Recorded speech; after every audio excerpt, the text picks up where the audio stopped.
Dans la paracha de Vayera, nous est raconté un événement tragique qui s'est passé. Lorsque Lot se sépare d'Abraham, Lot va habiter dans une région chez des gens qui n'ont aucune moralité, mais surtout des gens qui sont des idolâtres et qui croient uniquement dans la force de l'homme. Et donc pour eux, il est inconcevable qu'on fasse l'hospitalité. L'homme doit travailler, et en fait, c'est pas seulement au niveau de l'hospitalité, ils ont toute une manière d'agir qui est complètement pervers, qui est mauvaise, qui est vraiment l'opposé de la droiture et du bon sens. Ils sont animés par du mal, ils vont tous finalement périr et devoir revenir plusieurs fois dans réincarnation, en Gilgoul, pour réparer le mal qu'ils ont fait. Le seul qui est sauvé dans toute cette région-là, c'est Lot.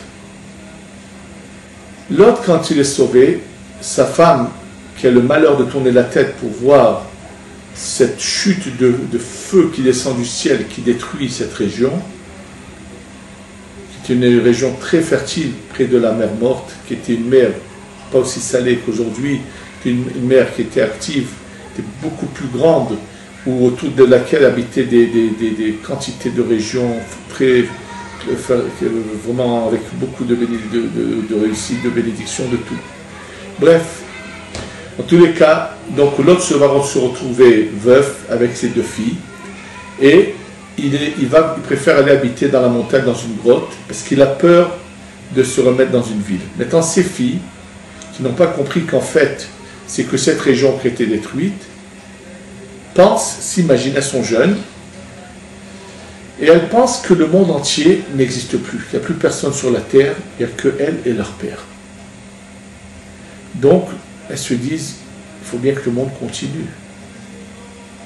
Elles connaissent l'histoire du monde, elles savent que le monde a commencé il n'y a pas très longtemps. Quand on parle du monde, bien sûr, on parle du cycle 6000 ans dans lequel nous vivons. Ils savent très bien que ce cycle a commencé il n'y a pas très longtemps par le premier homme qu'on appelle Adam Arishon, qu'il a eu d'abord deux enfants, Caïn et Evel, et que Caïn a tué Evel, qu'il a eu un troisième enfant qui s'appelle Shet, qui a eu l'histoire de Noah, donc le déluge sur la terre. Ils connaissent tout cela. Et elles pensent que maintenant, de nouveau, l'histoire les confronte à un épisode comme celui de Noah, qui après le déluge s'est retrouvé lui seul et ses enfants. Et donc, elles pensent qu'elles ont la responsabilité de faire continuer le monde à exister. Donc, elles arrivent à la conclusion qu'elles n'ont pas le choix et qu'il faut qu'elles aient une relation avec leur père pour avoir des enfants, et qu'ensuite leurs enfants allaient s'unir, qu'elles aient pu d'abord un enfant, puis après d'autres, que leurs enfants s'unissent pour que le monde continue. Donc, qu'est-ce qu'elles font?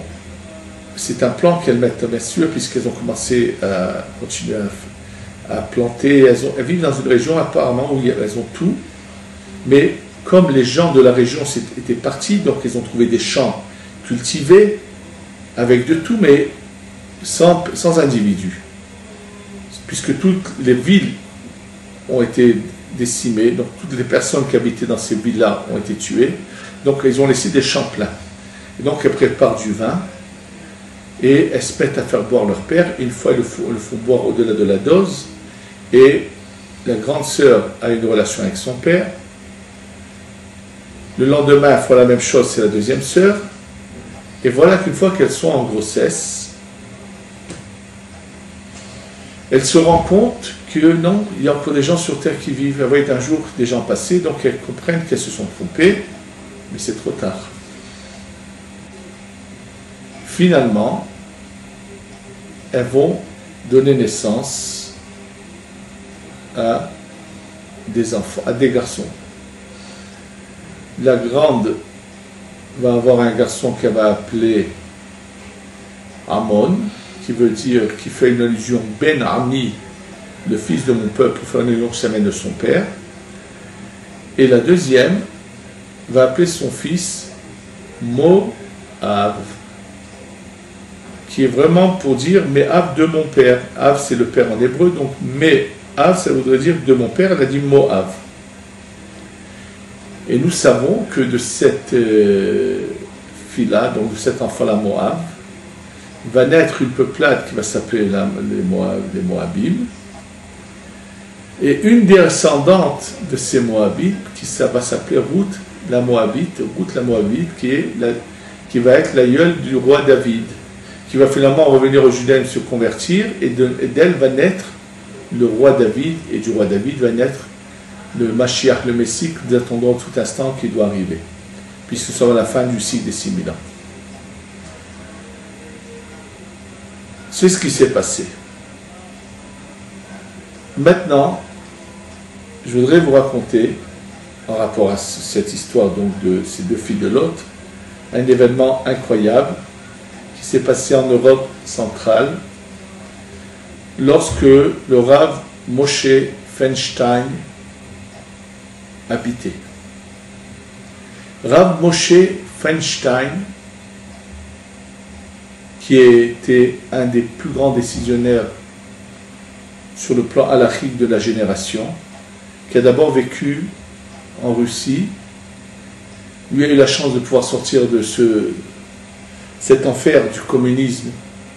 Malheureusement, un de ses frères a été un jour de la fête de Shavuot pris par le KGB, déporté en Sibérie. On n'a jamais eu de suite de lui, parmi tant d'autres malheureux qui ont été assassinés par ce régime totalitaire qui était le régime communiste de la Russie, malheureusement, qui a fait un malheur à notre peuple en tuant, pas seulement qu'à notre peuple, bien sûr, bien d'autres peuples aussi, mais en tuant énormément de juifs, en les empêchant de pratiquer leur judaïsme, malheureusement. En tous les cas, lui, Rav Moshe Feinstein, a eu la chance de sortir de cet enfer, d'arriver aux États-Unis, et il a éclairé le peuple juif de par sa Torah, sa grandeur.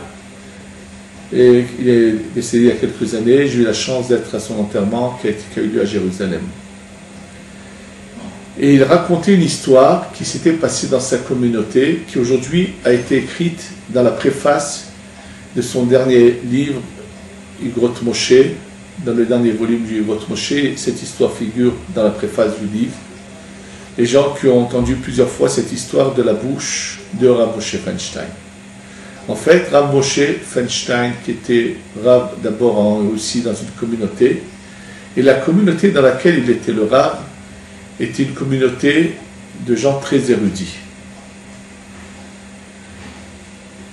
Et une des personnes de cette communauté qui toutes les semaines se penchait sur l'étude donc de ce passage de la Bible que nous lisons chaque semaine, est arrivé à cette histoire des filles de Lot.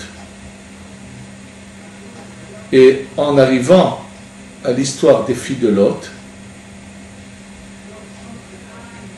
il s'est posé des questions. Simplement, ce que je voulais vous dire, c'est que cet homme-là est tombé subitement malade d'une maladie de la bouche, qui allait en empirant de jour en jour, et on a prévenu donc Rav Moshe qu'un des membres de sa communauté est tombé subitement malade de la bouche, et que la maladie s'est tellement aggravée en l'espace de 2 ou 3 jours qu'il est mourant.